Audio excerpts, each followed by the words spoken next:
Hey guys, it's Tehi. We're gonna do the next boss, the Soul Hunters. This is the quote unquote optional boss, the one that everyone is all hyped up about, the new Demon Hunter spec potentially coming out.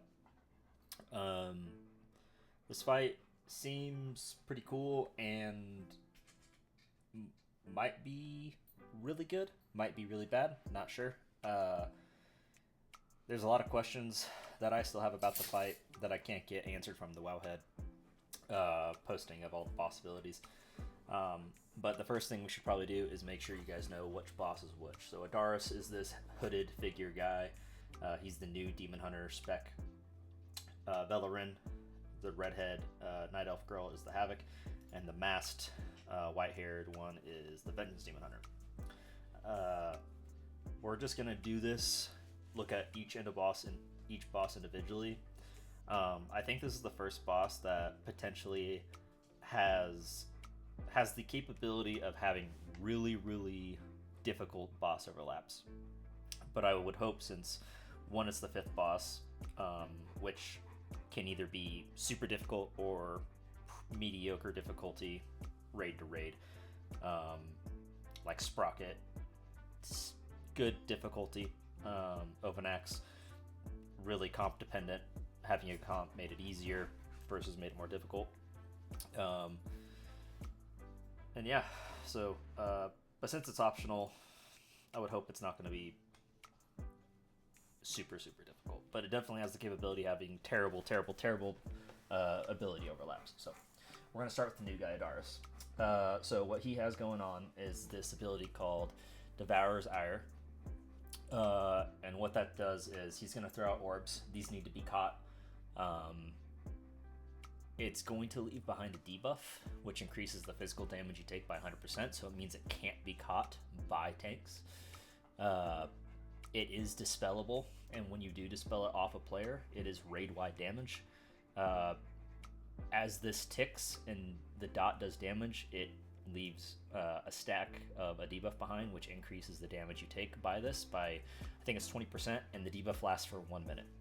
So how I foresee this happening is you're going to take, whatever stack number it gets dispelled, and I assume when it does get dispelled, it is going to go to the closest player to the dispel target. So for example, if this player is right here, and then this DK is by the boss, this guy gets dispelled, it's, I would assume, going to go to this guy and definitely not some random player far away. So this is one of the ones that I think can have really bad overlaps, but we'll get to that at the end of the video. So that's called Consume, the dot. The debuff that does it is called Unending Hunger. The boss also does Void Step, which is this purple circle around this guy. And what it is, it's like basically a shadow step behind a targeted player, and if there's anyone within 4 yards of them, they also take damage to it as well. This is like one of those things where you have to be pre-spread before this comes out. Could potentially be seen as somewhat melee unfriendly, but assuming all 3 bosses are active at the same time, you just put different melee and different bosses, and there's no problem there. So but yeah, he also makes images of himself that do Hungering Slash, which does damage to players within 8 yards. I don't really know what this is going to look like. I assume it's just going to be similar to like a Shadow Step, but this circle gets slightly increased, and anyone inside that circle takes extra damage as well. The last ability he does is called Encroaching Oblivion. It's this giant pool that grows over time, and the way you either make it smaller or completely get rid of it is you have these people with the Consume debuff run towards it, and it's going to eat the Consume off the player, so now this person no longer has Consume. And this guy starts shrinking more and more the more consumes that it eats. So that's Adaris. Let's move on to Velarin. The next 2 bosses, pretty simple mechanically, and if you've ever played Demon Hunter before, you're going to understand the majority of what these bosses do. So, the main ability this does is the hunt, which it's very similar to the hunt that Demon Hunters we can play in game do. The only difference is it's probably a line ability, so it's going to target one player, and the way it works is it does a metric ton of damage to the targeted player, but you can reduce the amount of damage it does to the targeted player by getting friends in the line to soak it. The only caveat is you have to be 4 yards apart from one another in the soak line. So these two people at the front, they are too close to one another. And they're probably gonna die or take extra damage or whatever it might be. It could be one of those things where they take the damage, but they don't reduce the damage it does to the destination target. Not 100% certain. When you do soak this, you get this debuff. This debuff is called Weaken Prey, and all it does is it means you can't soak another hunt for 10 seconds. It's 500% extra damage.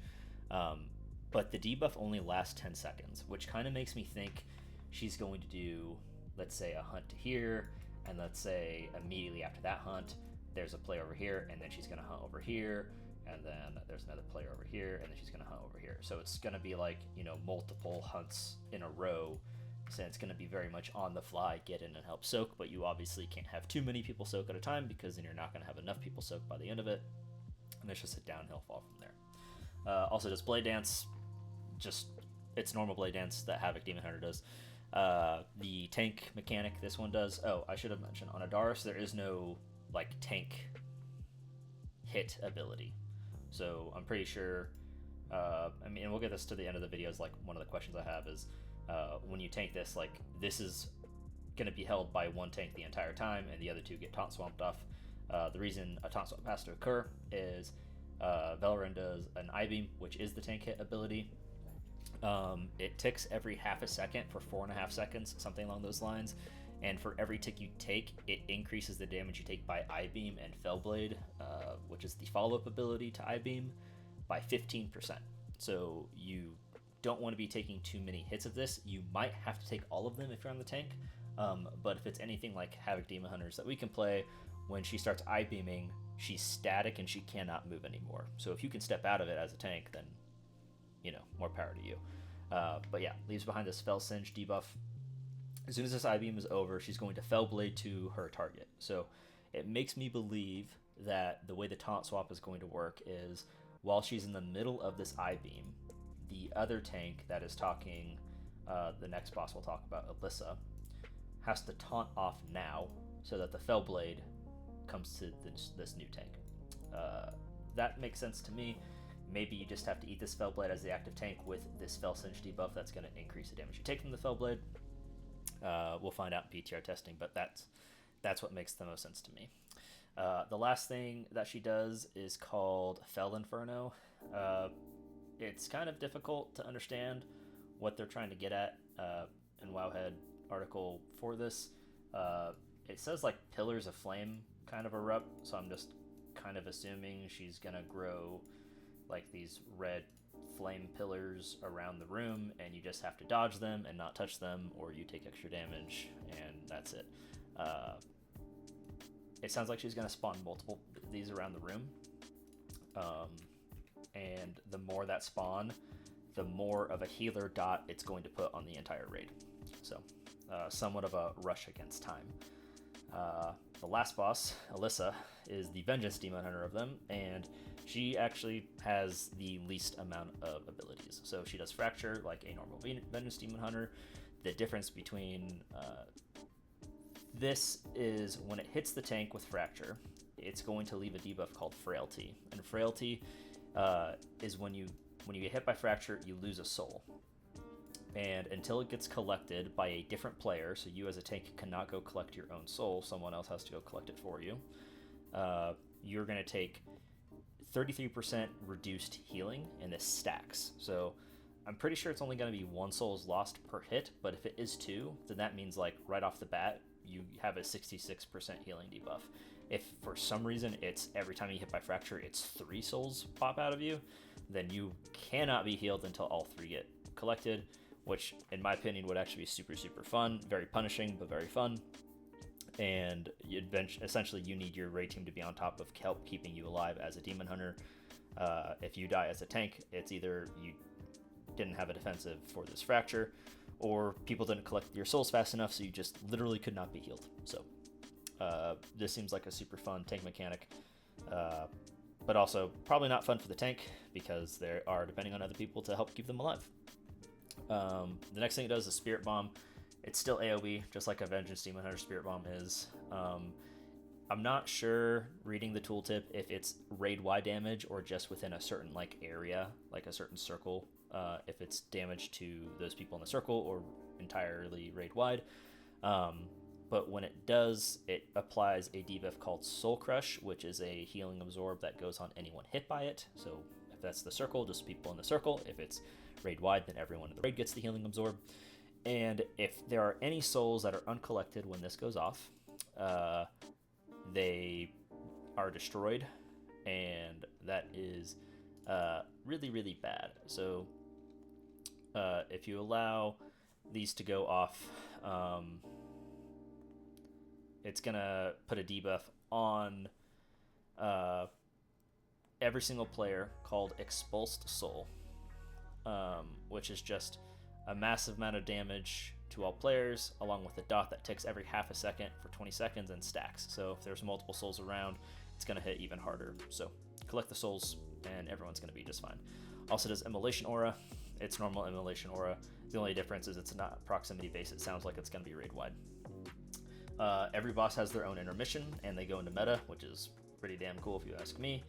And Adarus' intermission, he's going to have these little fragments that rain from the sky, and what's going to happen with them is they want to go to this circle he puts on the ground, which is the collapsing star. I assume it's going to go in the center of the room. Maybe it goes underneath him when he goes intermission. I'm not sure.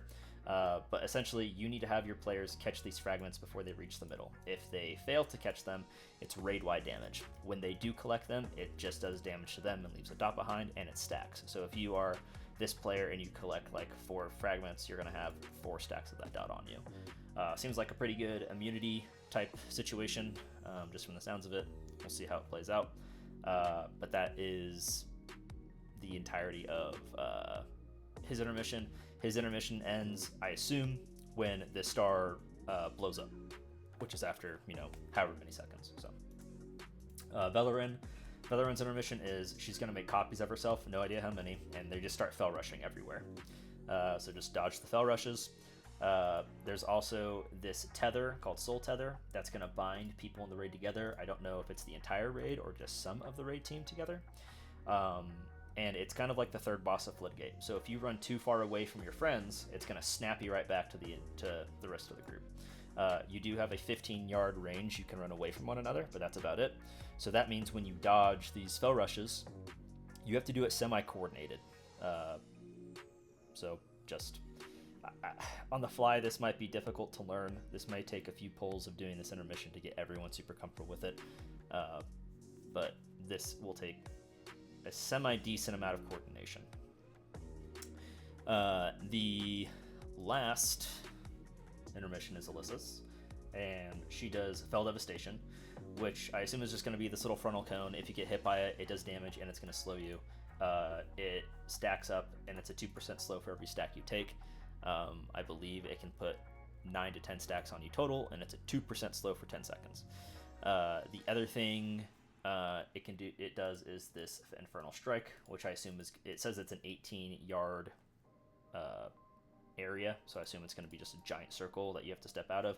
It does damage and it knockbacks. It's not clear if it only knocks you back if you're within the circle, or if it knocks you back no matter what, just as long as you're anywhere on the arena.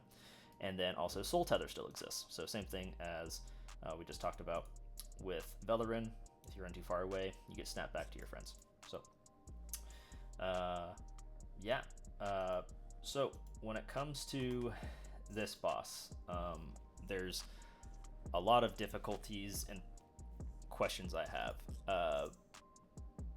Difficult overlaps with abilities. Are all 3 bosses active at the same time? I assume so. How does the health pool work? Do you kill one and then you kill a second and then you kill a third, like Botanist back in Nighthold? Do they share a health pool? Do they all need to die at the same time? How do you start the intermissions? Are the intermissions just on like a random countdown where, you know, the other two go away, the other one does its intermission? Are the other two bosses still there while the third boss is doing its intermission? Like, there's a lot of questions I have. Figuring out how to do this dispel quickly when you do PTR testing is probably going to be pretty key. So people just aren't falling over and dying. So good communication between whoever's raid leading and the healers about, hey, what amount of stacks is like a good point? Hey, is there a super difficult point in the fight where like we need to get this off because there's about to be raid-wide damage to everybody, and that person is going to be at, you know, a mediocre amount of stacks, not to the dispel amount, but pretty dang close, and they're just going to get one shot because it's just too much damage to heal all at once. You know, things like that. There's some spacing out mechanics where like you have to have people spread so that they're not doing more damage to one another. Yeah, there's tons of questions I have for this. It's either going to be, in my opinion, it's either going to be a banger boss or it's going to absolutely suck. But it's an interesting concept, and if we get a new Demon Hunter spec out of it, might make me play Demon Hunter again. So, thanks for watching, guys. We are going to do the last two bosses still tonight, Fractilis and Nexus King Salhadar. So please check those out too. Thanks.